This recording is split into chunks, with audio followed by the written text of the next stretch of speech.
அன்பு கலந்தினிய வணக்கம் நேயர்களே. இன்றைய தினம் 11ஆம் தேதி ஜூலை மாதம் 2014ஆம் ஆண்டு இன்று வெளிவந்திருக்கக்கூட செய்தி பத்திரிகையை அறிந்து கொள்ளும் முகமாக இந்த வெள்ளிக்கிழமையில் நாங்கள் நமது செய்தி அறையிலிருந்து நாங்கள் த்ரிஷானோவை அழைத்திருக்கின்றோம். வணக்கம் த்ரிஷானோ. வணக்கம் கஜிமோ. இன்று பத்திரிகையை சுமந்து வந்திருக்கக்கூடிய செய்திகளை பற்றி நாங்கள் பார்க்க வேண்டும். அந்த அடிப்படையில் வீரகேசரி பத்திரிகையுடைய பிரதான தலைப்பை பார்க்கலாம். அனுபவங்களை பகிரலாம், அழுத்தம் கொடுக்க முடியாது. தென்னாப்பிரிக்க பிரதியமைச்சர் நொமெண்டியா கூறுகின்றார். அவர் என்ன சொல்கிறார் என்றால், தென்னாப்பிரிக்கா இலங்கையுடன் அரசியல், பொருளாதார, கலாச்சார ரீதியாக நீண்டகால உறவுகளை கொண்டிருக்கிறது. தற்போது இங்கு இனங்களுக்கு இடையில் நல்லிணக்கத்தை ஏற்படுத்தி நிலையான சமாதானத்தை கட்டியெழுப்புவதற்கு தேவையான அனைத்து விதமான அனுபவங்களையும் பகிர்ந்து கொள்ள முடியுமே தவிர, அரசாங்கமோ அல்லது பெரும்பான்மை சிறுபான்மை தரப்பு இவ்வாறு தான் செயற்பட வேண்டும் என அல்லது முடிவுகளை எடுக்க வேண்டும் என ஜனநாயக நாடான நம்மால் ஒருபோதும் அழுத்தம் கொடுக்க முடியாது என நாட்டின் சர்வதேச உறவுகள் மற்றும் ஒத்துழைப்பு பிரதி அமைச்சர் நொமெண்டியா பிராக்ட்ரிட்டோ தெரிவித்திருக்கின்றார் என்கிற செய்தி பிரசுரமாக இருக்கிறது. அப்படி என்றால் அதற்கு பேர் நடுநிலைமை இல்லை தானே. பார்த்து விட்டு போறோம் என்று மறைமுகமா சொன்னாங்க. இலங்கைக்கு வந்து ஊர் சுத்தி விட்டு போறோம், இப்படி சொல்லி விட்டுட்டு போயிருக்கலாம். அப்படித்தான் சொல்ல வேண்டும். ஹஜ் கோட்டாவிற்கு இடைக்கால தடை. இவ்வருடத்துக்கான ஹஜ் நடவடிக்கைகளுக்கு இடைக்கால தடை உத்தரவு விதித்துள்ள உயர்நீதிமன்றம் ஹஜ் கோட்டா பகிர்ந்தளிப்பினை மறுபரிசீலனை செய்யுமாறும் சம்பந்தப்பட்டவர்களை எதிர்வரும் 14ஆம் தேதி நீதிமன்றத்தில் ஆஜராகுமாறும் உத்தரவிட்டிருக்கின்றது. சரண்டிப் ஹஜ் உம்ரா முகவர்கள் சங்கத்தின் தாக்கல் செய்திருந்த மனுவை விசாரித்ததன் பின்னர் தான் இவ்வாறான ஒரு முடிவு பிறப்பிக்கப்பட்டுள்ளது. அதாவது இது உள்ளே இருக்கக்கூடிய விடயம் என்ன கஜமோகன், இங்கே இந்த செய்தியின் பிரகாரம் உற்று நோக்கினால் அவர்கள் கூறுவது புதிதாக வருகை அரசியலில் நுழைந்த தலைவர்கள் இருக்கிறார்கள் அல்லவார்கள், அவர்களின் உறவினர்களுக்கு இவ்வாறான முகவர் நிலையங்கள் கையளிக்கப்பட்டு அதனூடாக இந்த ஹஜ் கோட்டாக்கள் பகிர்ந்தளிக்கப்பட்டுள்ளன எனத்தான் கூறப்பட்டுள்ளது. நேரடியாக சொல்லுங்கள். நேரடியாக கூறுகிறார். நான் உங்களிடம் நேரடியாக கேட்கிறேன். அப்படி பயன்தளிப்பினமாக இருந்தால் அவ்வாறு ஹஜ் கோட்டா அந்த பயணங்களை அதாவது வழி செய்யக்கூடிய உரிமை அந்த முகவர்களுக்கு கிடைக்கிறது.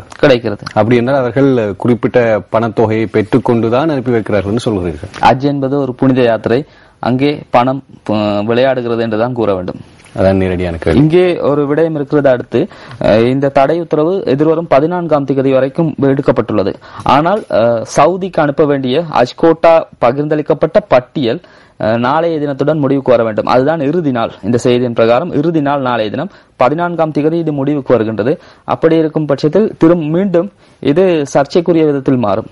அதாவது 14ஆம் தேதி இதற்கு மீண்டும் நீதிமன்றம் எவ்வாறான உத்தரவை பிறப்பிக்கின்றது தெரியாது. அதன் பிறகு மீண்டும் இதனை பகிர்ந்தளித்து அதன் பிறகு அந்த ஹஜ் கோட்டா தொடர்பான பட்டியலை அங்கு அனுப்புவதென்றால் இலங்கை அரசாங்கம் மீண்டும் அந்த விடயத்தில் தலையிட வேண்டியிருக்கும். ஆகவே இங்கு ஒரு புரளிகரமான விடயம் உள்ளது என்பது தெளிவாக தெரிகின்றது. ஆகவே எமது இலங்கையில் வாழும் இஸ்லாமிய நண்பர்களிடம் கோரிக்கை விடுக்கக்கூடிய விஷயம், அவர்கள் மிகவும் புனிதமாக தமது பாவங்களை தீர்த்துக் கொள்ளும் முகமாக இப்போது நோன்பு கடமைகளில் ஈடுபட்டுக் கொண்டிருக்கிறார்கள். புனித ரமலான் மாதம், இதைவிட புனிதமான மாதம் இல்லை.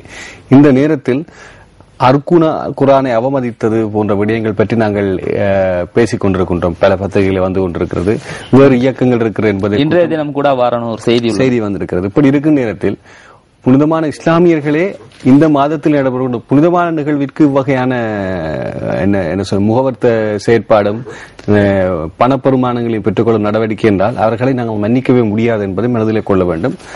மிக முக்கியமான விடயம் இது, புனிதமான விடயம். இதற்கெல்லாம் செய்யக்கூடாது. இதே வகையான ஒரு விடயம் நான் சொல்ல மறந்த கதையில் எடுத்திருந்தேன், உங்களுக்கு ஞாபகம் இருக்கோ தெரியவில்லை. குறிப்பாக மார்கழி மாதங்களில் இடம்பெறுகின்ற கூடிய இந்த சபரிமலை யாத்திரையின் போது அங்கேயும் முகவர்கள் வகையாக செயல்பட்டுக் கொண்டிருக்கிறார்கள். இந்த புனித யாத்திரையில் ஏன் கை வைக்கிறார்கள் என்று தெரியவில்லை. வியாபாரம் தலை தூக்கியுள்ளது என்றுதான் கூற வேண்டும். இவர்களின் பிரதான குறிக்கோள் பணம் மாத்திரம் தான். புத்தகாயாவுக்கு வகையான நிகழ்வுகள் நடைபெறுகிறது. சகல விதமான இவ்வாறான யாத்திரைகள், புனித யாத்திரைகளில் இவ்வாறான விடயங்கள் தான் தலை தூக்கி இருக்கின்றன. அவை இலங்கையில் மாத்திரமல்ல உலகம் பூராவும். அதே போன்று இலங்கையில் சற்று மேலோங்கி காணப்படுகின்ற என்றே கூற வேண்டும். ஏனென்றால் அரசியல் பலம் அதிகமாக இருப்பதனால். முஸ்லிம்களுக்கு எதிரான பிரசாரங்கள், வன்முறைகளை உடன் நிறுத்துங்கள். முஸ்லிம் அமைச்சர்கள் கூட்டாக கோரிக்கை என்கின்ற செய்தி இருக்கக்கூடியதாக இருக்கின்றது. காலம் கடந்த ஒரு செய்தியாக இருப்பினும் கூட துணிவுக்கு வரவேற்கிறோம். அடுத்து பொதுபல சேனாவின் செயலாளர் புனித குர்ஆனை அவமதித்துள்ளார். நீதிமன்றத்துக்கு உறுதிப்படுத்தியது கலாசார திணைக்களம். ஆகவே இன்னொரு விசாரணை ஒன்று இருக்கிறது என்பது மறைமுகமாக தெரிகிறது. இந்த வழக்கு நேற்று முன்தினம் விசாரணைக்கு எடுத்துக் கொள்ளப்பட்டது. அதன் பிறகு இந்த வழக்கை எதிர்வரும் செப்டம்பர் மாதம் வரைக்கும் நீதவான் ஒத்திவைத்துள்ளார். இந்த வழக்கின் பிரகாரம் ஞானசார தேரர் புனித குர்ஆனை நேரடியாக, அதாவது கொழும்பில் நடைபெற்ற ஊடகவியலாளர் சந்திப்பு ஒன்றில் நேரடியாக வசைப்பாடியதாக அல்லது குர்ஆனை தாழ்த்தும் வகையில் கருத்துக்களை வெளியிட்டதாகத்தான் கூறப்பட்டுள்ளது. அது தொடர்பான இருவட்டு குற்றத்தடுப்பு பிரிவினர் அந்த இருவட்டை ஆராய்ந்து அதன் பின்னர் அதனை முஸ்லிம் இதற்கு பொறுப்பான முஸ்லிம் சமய கலாச்சார அலுவலகத்திடம் கையெழுத்திருக்கிறார்கள். அதாவது இதில் உண்மையாகவே புனித குர்ஆன் பாதிக்கப்படும் வகையில் கருத்துக்கள் வெளியிடப்பட்டுள்ளதா என அவர்கள் அதை ஆராய்ந்துவிட்டு உறுதிப்படுத்தி இருக்கிறார்கள். அது தொடர்பான 15 பேர் கையொப்பமிட்டிருக்கிறார்கள். புனித குர்ஆனை இழிவுபடுத்தும் வகையில் ஞானசாரத்தர் கருத்து வெளியிட்டிருக்கிறார் என அவர்கள் உறுதிப்படுத்தி இருக்கிறார்கள். ஆகவே இந்த வழக்கு எதிர்வரும் செப்டம்பர் மாதம் மீண்டும் விசாரணைக்கு எடுத்துக் கொள்ளப்படும் போதுதான் தெரியும் எவ்வாறான தீர்ப்பு கிடைக்கப் போகிறது. இலங்கையிலே அரசியல் சார்ந்த விடயங்களை நீதிமன்றத்துக்கு கொண்டு செல்லும் போது அது தங்கலையாக இருக்கலாம், குருநாயகலையாக இருக்கலாம், அரசியல் சார்ந்த அல்லது அரச ஆட்சி பிரதிநிதிகள் சார்ந்த வழக்குகள் விசாரணை கொள்ளப்படும் போது இடைக்காலமாக தடை உத்தரவு பிறப்பிக்கக்கூடிய பல விடயங்கள் நீதிமன்றத்திலும் இறங்குகின்றன. இது எல்லோருக்கும் தெரியும். செப்டம்பர் மாதம் வரை தள்ளி வைக்கப்பட்டிருப்பதால் அதற்கு அருகாயில் வரக்கூடிய தேர்தலை நோக்கிய நகர்வுக்கான ஒரு முன்னேற்பாடா என்ற கேள்வி நாங்கள் நீதிமன்ற எம்மால் எதனையும் கூற முடியாது. ஆனால் அழுத்தம் நான் கூறியிருக்கிறேன். ஆனால் நான் பகிரங்கமா மக்களுக்கும் தெரியும். நான் கூறிய இந்த விடயத்தை குறித்துக் கொள்ளலாம். பின்னாலே நாங்கள் எதிர்கூறிய சரியா இல்லையான்னு மறுபரிசீலனையும் செய்து கொள்ளலாம். அனுமதித்தால் இலங்கையில் 15 தினங்களுக்கு விசாரணை, ஐக்கிய நாடுகள் விசாரணை குழு தீர்மானம், செயற்பாடு திட்டம் சமர்ப்பிக்கவும் முடிவு என்கின்ற செய்தி இங்கே பிரசுரமாக இருக்கிறது. இலங்கை மனித உரிமை விவகாரம் தொடர்பில் விசாரிப்பதற்காக நியமிக்கப்பட்டுள்ள ஐக்கிய நாடுகள் மனித உரிமை பேரவையின் விசாரணை குழுவிற்கு 4 விசாரணையாளர்கள் இலங்கைக்கு விஜயம் செய்யவும் 15 தினங்களுக்கு இலங்கையில் தங்கி நின்று நடவடிக்கைகளை முன்னெடுக்கவும் எதிர்பார்ப்பதாக அந்த அறிவிக்கப்பட்டிருக்கிறது. அத்துடன் விசாரணையாளர்களுக்கு மேலதிகமாக 2 விசேட நிபுணர்கள் இலங்கைக்கு 5 நாள் விஜயம் ஒன்றை கொண்டு விசாரணை செயற்பாட்டில் பங்கெடுக்க உள்ளதாகவும் தெரிவிக்கப்படுகிறது. ஆனால் அவர்களுக்கான அங்கீகாரம் அல்லது அவர்களது செயற்பாடுகளுக்கான ஒரு உத்தரவு இலங்கை அரசினால் கொடுக்கப்படுமா என்ற கேள்வி இதுவரைக்கும் வழங்கப்படாது என்று தான் கூறப்பட்டு வருகின்றது. அதாவது நேரடியாக இந்த விடயத்தை அரசாங்கம் மறுத்துள்ளது. இலங்கையில் அப்படி ஒன்றும் நடக்கவில்லை. இலங்கையில் விசாரணை நடத்த வேண்டிய தேவையே இல்லை என பாராளுமன்றமே முடிவு செய்துவிட்டது. நேற்று ஒரு கட்டுரை ஒன்றை அவதானித்தேன். இணையங்களில் உலாவிக் கொண்டிருக்கிறது. ஒரு இளைஞர் எழுதிய கட்டுரை.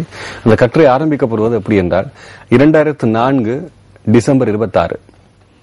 இதற்கு முன்னர் சுனாமி பற்றி பேசும்போது எல்லோரும் சிரித்திருப்பார்கள். அதை பார்க்க வேண்டும் என்ற அவா அவர்களுக்கு ஏற்பட்டிருக்கும். இப்படியும் நடக்கிறதான்னு தான் யோசித்திருப்பார்கள். ஆனால் அது எவ்வகையாக ஒரு நடனத்தை ஆடிவிட்டு சென்றது என்பது வந்ததன் பிற்பாடுதான் எல்லோருக்கும் தெரியும்.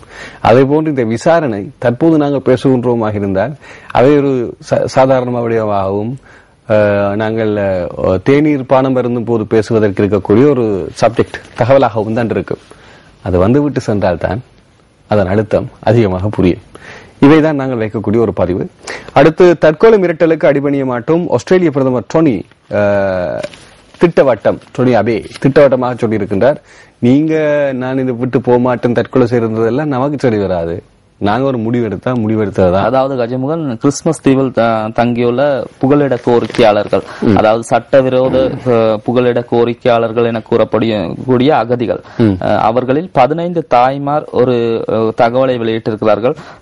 தாம் தொடர்ந்தும் இவ்வாறாக இருத்தப்பட்டால் தற்கொலைக்கு முயற்சிப்போம், தற்கொலை செய்து கொள்வோம் என தாய்மார் தான் கூறியிருக்கிறார்கள். அவர்களின் கருத்தின் பிரகாரம் தாம் தற்கொலை செய்து கொண்டால் தமது பிள்ளைகளுக்காவது ஆஸ்திரேலியாவில் புகலிடம் கிடைக்கும் அல்லவா என்ற ஒரு கருத்தை தான் முன்வைத்திருக்கிறார்கள்.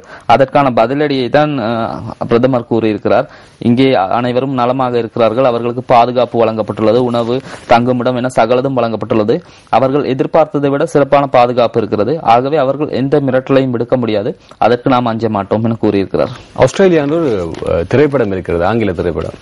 நான் நேயர்களிடம் தயவு செய்து சொல்கிறேன், உங்களுக்கு வாய்ப்பு இருந்தால் அதை எடுத்து பாருங்கள். ஒரு சின்ன வரலாற்று உண்மைகளை தெரிந்து கொள்ளக்கூடியதாக இருக்கும். ஆஸ்திரேலியாவினுடைய வரலாறு என்ன, அங்கே இருக்கக்கூடிய முன்னோர்கள், அதாவது ஆஸ்திரேலியா ஆதி குடியிருப்புகள், ஆதி குடிகள் என்றால் என்ன, அவர்கள் எங்கெங்கெல்லாம் இருக்கின்றார்கள், அதன் பிறகு இருக்கக்கூடிய ஆஸ்திரேலியாவினுடைய 17 நகரங்கள் எப்படி வெள்ளையர்களினுடைய ஆதிக்கம் இருக்கிறது. சிட்னி, கேன்பேரா, டாஸ்மானியா போன்ற மிக பிரமாண்டமான நகரங்கள் எப்படி வளர்ச்சி அடைந்தது, அங்கே இருக்கக்கூடிய இந்த ஆங்கிலேயர்கள் என்று சொல்லப்படுபவர்கள் ஏன் ஆஸ்திரேலியாவுக்கு வந்தார்கள் என்ற விடயத்தையும் கொஞ்சம் அவதானிக்கக்கூடியதாக இருந்தாலும் அவர்கள் நாடு கடத்தப்பட்டார்கள் என்னத்துக்கு என்றால் தண்டனை குற்றங்களுக்கு. ஆகவே இந்த மாதிரியான விடயங்கள் அவர்கள் உடல் திசுக்களோடு இணைந்திருக்கக்கூடிய ஒரு விடயம், டிஎன்ஏவோடு இணைந்திருக்கக்கூடிய விடயங்கள் அவர்கள் அதை எப்படி கையாள்வார்கள் என்பதற்கான ஒரு அனுபவத்தை பெற்றுக் கொள்ளக்கூடியதாக இருக்கும். அடுத்து அலுத்கமா சம்பவத்தின் பின்னணியில் கண்ணுக்கு புலப்படாத சக்தி என்கின்ற ஒரு தலைப்பும் இருக்கிறது. இதை சொல்லியிருப்பவர் அன்ரோகுமார திசாநாயக்க சபையில் தெரிவித்திருக்கின்றார். ஜேபியினுடைய தலைவர். தற்கொலை மிரட்டலுக்கு அடிபணிய மாட்டோம், அதை நாங்கள் பார்த்திருந்தோம். இது ஆஸ்திரேலியாவுடைய பிரதமர் சொன்னது. இன்னொரு செய்தி வந்திருக்கிற ஆஸ்திரேலிய செய்தி ஒன்று. ஆஸ்திரேலிய குடிவரவு அமைச்சர் தமிழர் தரப்பை சந்திக்காதது தவறு, அதிருப்தியை தெரிவித்திருக்கிறார் மாவை எம்பி, தெரிவித்திருக்கின்றோம் என்கிறார் மாவை எம்பி என்கிற செய்தியும் பிரசுரமாக இருக்கிறது. இலகுவான விஷயம் இந்த அறிக்கை சமர்ப்பிப்பது. இப்போது தமிழகத்தினுடைய முன்னாள் முதலமைச்சரும் எதிர்க்கட்சியின் தற்போதைய தலைவரும் என்று சொல்லப்படக்கூடிய கருணாநிதி ஐயா அவர்களுடைய அந்த எதிர்ப்பு அறிக்கை இலகுவான ஒரு அரசியல், அது இப்போது இலங்கையிலும் கொஞ்சம் வந்துவிட்டது போல் தெரிகிறது. இன்னும் ஒரு செய்தி, ரமபோசாவை மத்தியஸ்தராக இணைந்து கொள்ளும் எந்தவிதமான எதிர்பார்ப்பும் இலங்கைக்கு கிடையாது. சபையில் பிரதி விவகார அமைச்சர் தெரிவிப்பதற்கு செய்தி ஒன்று பிரசுரமாயிருக்கிறது. தெளிவாக சொல்லியிருக்கிறது இலங்கை அரசு. அவர்கள் ஏற்கனவே கூறிவிட்டார்கள், அதாவது உறவை முறிக்கக்கூடாதுதான் அந்த பெண் அமைச்சர் அந்த கருத்தை வெளியிட்டாரோ தெரியவில்லை. ஆனால் ஏற்கனவே கூறியிருந்தார் அமைச்சர் கெஹலிய ரம்புக்வெல்ல, ஒரு நாடு நம்முடன் நட்புடன் இருக்கக்கூடிய ஒரு நாடு முன்வந்து நமக்கு உதவி செய்ய வருகின்றது. ஆகவே அவர்களை வெறுக்கவோ அல்லது வேண்டாம் என்று கூறுவோ முடியாது. அவர்கள் கூறக்கூடிய கருத்துக்களை நாம் கேட்போம், ஆனால் மத்தியஸ்தம் வகிக்க மாட்டார்கள் அவர்கள். அவர்கள் எதனை கூறினாலும் இறுதி முடிவை நாம் தான் எடுப்போம். இது தொடர்ந்து இந்த இலங்கை விடயத்தில், அதாவது தற்போது பேசப்படக்கூடிய இலங்கை விவகாரத்தில் தீர்மானம் ஒன்றை எடுப்பதானால் அது பாராளுமன்ற தெரிவுக்குழு தான் சரியான இடம். ஆகவே அங்கே தமிழ் தேசிய கூட்டமைப்பு வந்தால் நாம் எதனையாவது செய்யலாம். வளமையான ஒரு கருத்து. அடிக்கடி கன்சலிட்டா கன்மித்தன்மையுடனே இருந்தார் யாழ் நீதிமன்றத்தில் வைத்தியர் சாட்சியம். இதை எடுக்கின்றேன் என்றால் மறைக்கப்பட்ட பல விஷயங்கள் நாங்கள் கொஞ்சம் கொண்டு வர வேண்டிய தேவையும் இருக்கிறது. கன்சலிட்டா கன்னித்தன்மையுடனே இருந்தார் யாழ் நீதிமன்றத்தில் வைத்தியர் சாட்சியம் என்கிற செய்தியாக இருக்கிறது. இது ஒரு முரண்பாடான ஒரு செய்தியாக அரங்கேறிக் கொண்டிருக்கிறது யாழ்ப்பாணத்திலே. அங்கே இப்போது யாழ் நீதிமன்றம் வைத்தியரும் சாட்சியம் சொல்லியிருக்கின்றார், கன்னித்தன்மையுடன் தான் இருந்து இருக்கின்றார் என்று. ஆகவே நான் நினைக்கின்றேன் இனி வரும் விசாரணைகள் ஒரு வேறு விதமான கோணத்திலே முன்னெடுக்கப்படுவதற்கான வாய்ப்பு இருக்கின்றது. அந்த விசாரணை முடிவுகள் வரும்போது நாங்கள் செய்தி தரப்பு சொல்வதற்கும் சரியாக இருக்கின்றோம். 1.5 வயது குழந்தை கடத்தல் சந்தேகத்தில் ஒருவர் கைது. திருமலை மட்கோ பகுதியில் சம்பவம். ஏற்கனவே நான் ஞாபகப்படுத்துகின்றேன். வர்ஷா என்று சொல்லப்படுகின்ற 6 வயது பெண் 5-6 இளைஞர்களால் கொண்டுவரப்பட்டு சாக்கிலே வெட்டி போடப்பட்ட சம்பவம், அவரது பாடசாலைக்கு முன்னாலே வெட்டி போடப்பட்ட சம்பவம் அரங்கேறிந்த திருகோணமலை. மன்னிக்க முடியாத குற்றம். அவர்கள் அனைவருமே உயிருடன் தற்போது இல்லை. போலீசாருடைய நடவடிக்கை. இப்போது இன்னும் ஒரு 1.5 வயது குழந்தை திருமலையில் கடத்தப்பட்டிருக்கிறது. இது எப்படி கடத்தல் என்றதும் ஏனென்றால் பிள்ளையை கடத்தி வைத்துக் கொண்டு வெளிநாட்டிற்கு ஆரம்பிருந்தா பணம் கேட்கிறதா, கப்பம் கோர்றது. சரி, பார்ப்போம் என்னென்று. அதுக்கு குழந்தையா?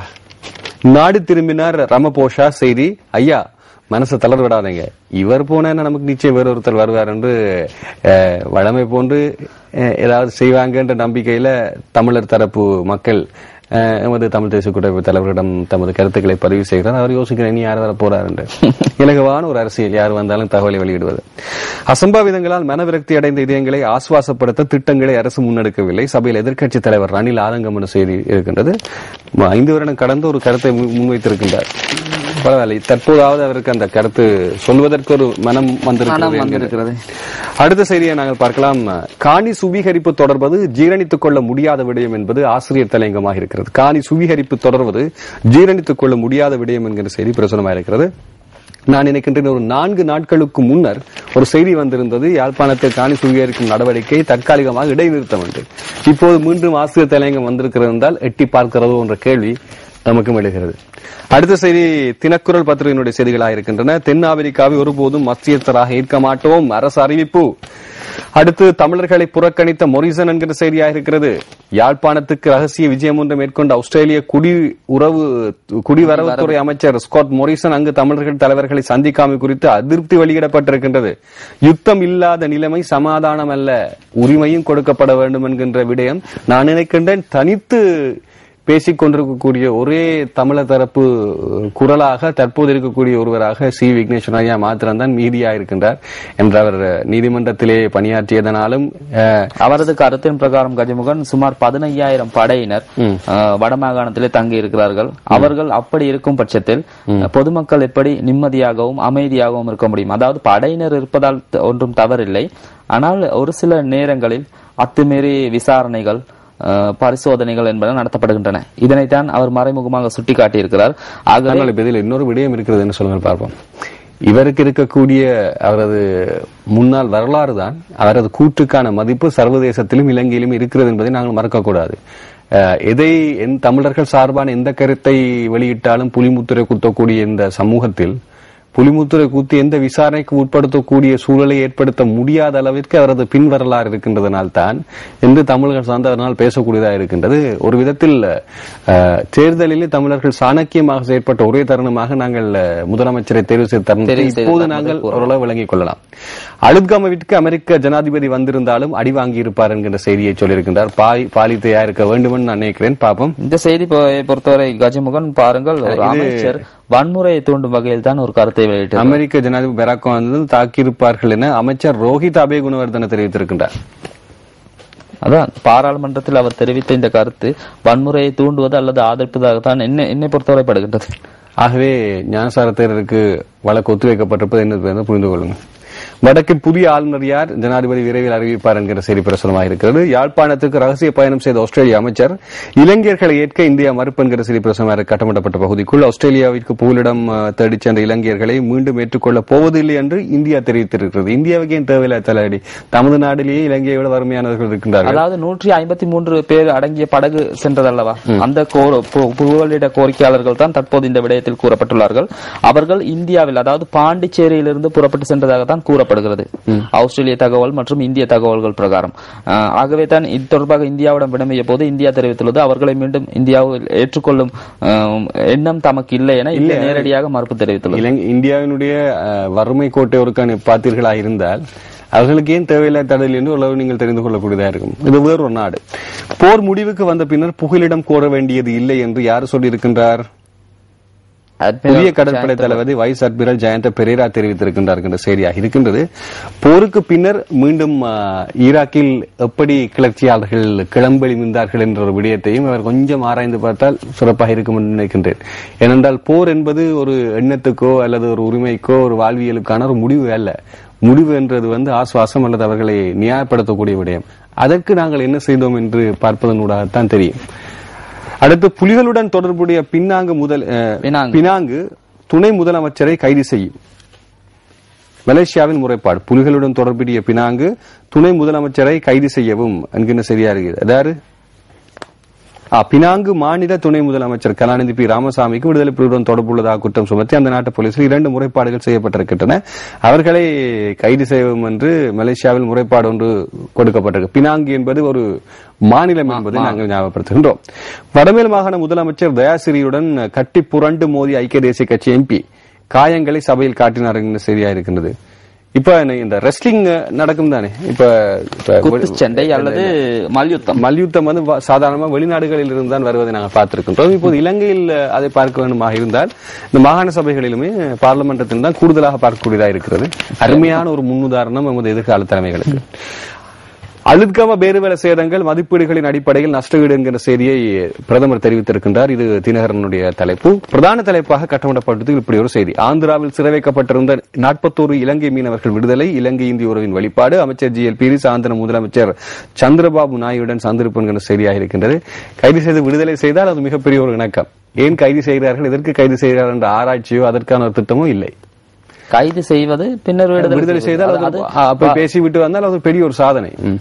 கட்சி செயலாளர்களுடன் தேர்தல்கள் ஆணையாளர்கள் முக்கிய சந்திப்பு என்கிற செய்தி இங்கே பிரசுரமாக இருக்கிறது. ஆகவே நான் சொல்வது சரி, அடுத்த கட்ட தேர்தலுக்கான ஒரு மாகாண சபை தேர்தல் இங்கே ஆரம்பமாக இருக்கிறது என்பதை நாங்கள் இங்கே பார்க்கவும் இனி வரும் காலங்கள் அதற்கு பதில் சொல்லும். கட்டார் சென்ற இளம் குடும்பஸ்தர் 9ஆம் மாடியிலிருந்து வீழ்ந்து மரணம், உடலை கொண்டு வருவதில் மனைவி பிரயத்தனம் என்கிற செய்தியா இருக்கிறது. சாதாரணமாகவே இந்த மத்திய கிழக்கு சென்றால் உடலை கொண்டு வருவதற்கே இருக்கிறது. அதாவது இலங்கையரனது உயிரோ அல்லது கீழத்தேய மக்களது உயிர் அது நாய்க்கு சமனாக மதிக்கப்படக்கூடிய ஒரு அவலமான நிலை ஒன்று மத்திய கிழக்கில் இருப்பது தெரியக்கூடியதா இருக்கு. இதை பதிவு செய்வதற்கு இலங்கையில் துணிவு வாய்ந்தவர்களும் இல்லை என்பதுதான் எனக்கு கவலைக்கிடமான செய்தி. ஹஜ் கோட்டாக்களை பகிர்ந்தளிக்க உச்சநீதிமன்றம் தடை உத்தரவு என்கிற செய்தி நாங்கள் ஏற்கனவே பார்த்திருந்தோம். எஹலிகொடையில் பஸ் டிப்பர் விபத்து 20 பேர் காயம் என்கிற செய்தியாக இருக்கிறது. எஹலிகொட மொன்றாகல கொழும்பு பிரதான வீதியில் நேற்று அதிகாலை ராணுவ டிப்பர் ஒன்றும் பஸ் வண்டியுடன் மோதி விபத்துக்குள்ளான 20 பேர் காயமடைந்திருக்கிறார்கள். அப்படி என்றால் அதிகமானவர்கள் பஸ்ஸிலே பயணித்துள்ளதான் இருப்பார்கள். அடுத்து தனியார் பஸ் தொடர்பாக முறைப்பாடுகளை தெரிவிக்க அவசர தொலைபேசி இலக்கம் ஸ்கைப் ஊடாகவும் தெரிவிக்கலாம் என்கிற செய்தி இருக்கின்றது. வரவேற்கின்றோம். சுதந்திர சதுக்க வளாக 2ஆம் கட்ட பணிகள் ஞாயிறன்று திறந்து வைப்பு என்கிற செய்தியும். ஆகவே சுதந்திர சதுக்கத்தை பணிகள் இன்னும் விஸ்தரிக்கப்பட்டு அழகுபடுத்தப்பட இருக்கிறது என்கின்ற செய்தி ஒன்றை நாங்கள் சொல்லலாம். அரசின் அழைப்பின் பேரிலேயே ராமபோசவின் இலங்கை விஜயம் 3ஆம் தரப்பு அனுசரணையாளராக வரவில்லை என்கின்ற செய்தி கட்டப்பட்ட பகுதிகள் பதிவாக இருக்கிறது. அழுத்தமாக ஐக்கிய அரபு ராஜ்யத்தில் இலங்கை பெண் மரணம் என்கின்ற செய்தி. ஆகவே 2 உயிர்கள் மத்திய கிழக்கில் காவு கொள்ளப்பட்டிருக்கின்றன. கொலையா, பலியா அல்லது விபத்தா, தற்கொலையா, இது உண்மையிலேயே இதன் விசாரணை வருமா என்ற கேள்வியும் இருக்கின்றன. இது இன்னும் ஒரு அவல நிலைமை. இலங்கையிலே ஒன்று நடந்தால் அதற்கான விசாரணையாவது இருக்கிறது. அந்த உடலை கொண்டு வருவதே பெரும் போராட்டம் நடத்த வேண்டியிருக்கிறது. இதில் அவர்கள் நடத்தக்கூடிய உண்மையான விசாரணை எங்கிருந்து வரப்போகிறது? அதற்கு ஒரு நேர்மையான ஒரு திட்டம் இலங்கையிலிருந்து செல்வதற்கு ஊழியர்களுக்கான திட்டம் இலங்கையில் இல்லை என்பதுதான் கவலைக்கிடமான செய்தி. மெட்ரோ சொல்ல வந்த 4 பிரதான செய்திகளை பார்க்கலாம். கொலை குற்றத்தில் சிறை சென்று திரும்பிய உடற்கட்டழகு வீரர் நீர்கொழும்பில் மிளகாய்த்தூள் வீசி கொலை என்கிற செய்தியாக இருக்கின்றது. இது இலங்கையிலே. ஆனால் நாளை மறுதினம் என்ன காரணம் என்பதை உண்மையிலேயே இலங்கை போலீசார் மிகவும் திடகாத்திரமாக பதிவு செய்வார்கள். அதற்கு நாங்கள் வரவேற்கலாம். ஆனால் மத்திய கிழக்கு சென்றால் கவலைக்கிடமான செய்தி. ராணுவ டிப்பர் பஸ் நேருக்கு நேர் மோதல் 20 பேர் காயம் என்கிற செய்தி பிரசமா இருக்கு. இன்னொரு செய்தி, ஜெரோம் கொன்சலிட்டாவின் கன்னித்தன்மை இழக்கவில்லை. ஜெரோம் கொன்சலிட்டா கன்னித்தன்மை இழக்கவில்லை, நீரில் மூழ்கியதினாலேயே மரணம் சம்பவித்துள்ளது. சட்ட வைத்திய அதிகாரி யாழ் நீதிமன்றத்தில் சாட்சியம் என்கிற செய்தி இங்கே பிரசுரமாகி இருக்கிறது. இது மெட்ரோ நியூஸினுடைய 3 முக்கிய செய்திகள். அடுத்து சுடரொளி பத்திரிகையை நாங்கள் நிறைவாக பார்க்கலாம். பொட்டம்மாவின் சகாவிக்கு அடையாள அட்டை வழங்கிய ஐக்கிய நாடுகளை எப்படி நம்புவது? சர்வதேச விசாரணை குறித்து பிரதமர் காட்டம். பிரதமரிடம் நான் கேட்கின்றேன், அதே போன்று விடுதலை புலிகளுடைய தலைவர்களாக இருந்தவர்களை நீங்கள் மதிய போசனத்திலும் இரவு போசனத்திலும் குறிப்பாக பாராளுமன்றத்தில் வைத்து பேசிக் கொண்டிருப்பதை எப்படி நியாயப்படுத்துவது? அதற்கான ஒரு பதில் அவர்களிடம் இருக்கிறது அல்லவா? புனர்வாழ்வு பெற்றவர்கள். அந்த ஒரு வார்த்தை போதும். எந்த ஒரு விடயத்தையும் விட்டு மீண்டும் அதை, அதாவது இப்படி ஒரு சலுகை இருக்கிறது சட்டத்திலே. நீங்கள் ஒரு கொலைகாரருக்கு துணை புரிந்தால், அந்த கொலைகாரரை காண்பிப்பதற்கு நீங்கள் உதவி புரிந்தால், அந்த அடிப்படையில் அவர்களுக்கு ஒரு சிறு விடுதலை வழங்குவதற்கான ஒரு அமைப்பு ஒன்று இருக்கு. அதான் சொல்லுவார்கள், நான் உங்களை இது பண்ணுவேன், சொல்லி காட்டினேன் உங்களுக்கு. தமிழ் கூட்டமைப்புடன் பேச்சு நடத்த தயார், அரசின் பங்காளி ஹெல உரிமையை தெரிவிப்பு என்கிற செய்தி பிரசுரமாக இருக்கின்றது. தென்னாப்பிரிக்க மஸ்டர்ஸுக்கு இலங்கையில் வாய்ப்பே இல்லை, நாடாளுமன்றத்தில் அரசு திட்டவட்டம் என்கிற செய்தி கட்டமிடப்பட்ட பகுதி கொண்டிருக்கின்றது. அரசு சார்பற்ற அமைப்புகள் பாதுகாப்பு அமைச்சில் பதிவு கட்டாயம் என அறிவிப்பு என்கிற செய்தியா இருக்கிறது. என்ஜிஓஸ் இனி கட்டாயமாக பாதுகாப்பு அமைச்சிடம் பதிவு செய்ய வேண்டும்.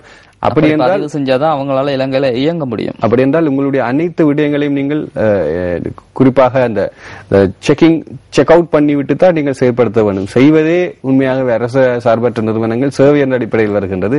சேவைக்கும் ஒரு செக்கிங். அகதிகளை திருப்பி அனுப்பும் ஆஸ்திரேலியாவுக்கு இலங்கை பாராட்டு தெரிவித்தார் புதிய கடற்படை தளபதி. வாழ்க. அடுத்து மலேசிய முதல்வர் ராமசாமி புலிகளுக்கு உதவினாராம், போலீசில் முறைப்பாடு. மஹிந்தவின் காட்டாட்சிக்கு ஆஸ்திரேலியாவும் ஒத்துழைக்கிறதா? குடிவரவு அமைச்சர் மொரிசன் ரகசிய யாழ் விஜயம் குறித்து கூட்டமைப்பு சீற்றம் என்கின்ற செய்தி இருக்கின்றது. கூட்டமைப்பின் பேச்சாளர் சுரேஷ் பிரேமச்சந்திரன் எம்பி அவர்களுடைய புகைப்படம் தாங்கியதாக அந்த செய்தி வந்திருக்கின்றது. இவை நீங்கள் பார்த்தீர்கள் என்றால் எமது நேரத்திற்குள் நாங்கள் எடுத்துக்கொள்ளக்கூடிய இலங்கையில் இருந்து வெளிவரக்கூடிய இன்றைய தேசிய பத்திரிகையினுடைய செய்திகளாக இருக்கின்றன. நாங்கள் உங்களுக்கு தந்திருந்தோம். ஒரு கண்ணோட்ட விமர்சனத்தையும் அல்லது பார்வையையும் கூட உங்களுக்கு நாங்கள் அழுத்தமாக பதிவு செய்திருந்தோம். நடுநிலைமையான பதிவாகவும் இருந்திருக்கும் என்ற நம்பிக்கை நமக்கு இருக்கின்றது. அதே நேரம் இன்னொரு விடயத்தை நாங்கள் ஞாபகப்படுத்தலாம். உலகிண்ண போட்டிகள் மிகவும் சிறப்பாக சென்று கொண்டிருக்கின்றது.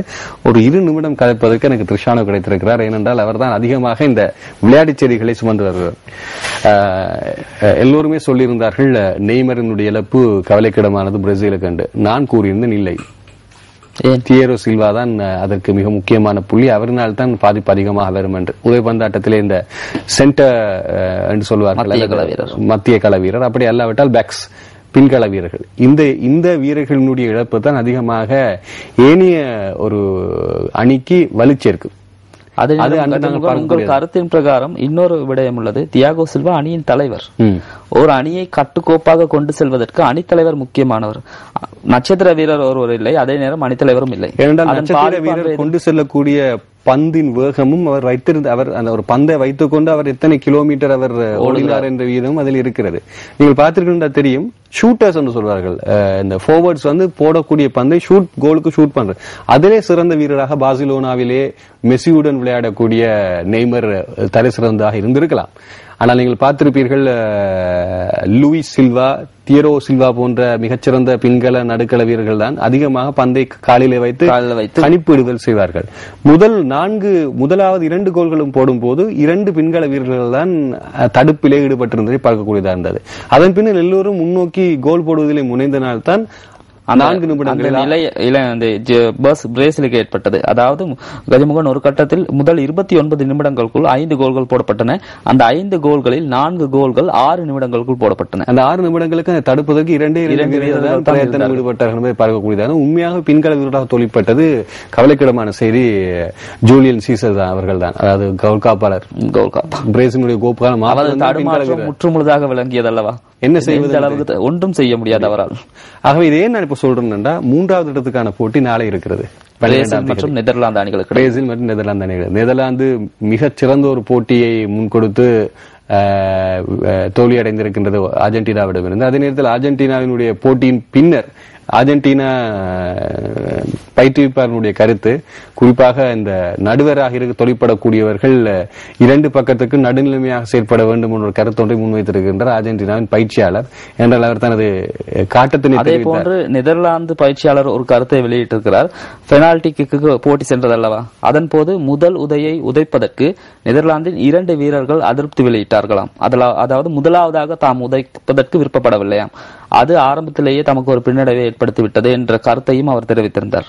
ஆகவே அவர்களுடைய அணிக்கு பின்னணி அதிகமாக இருக்கக்கூடிய விஷயம்.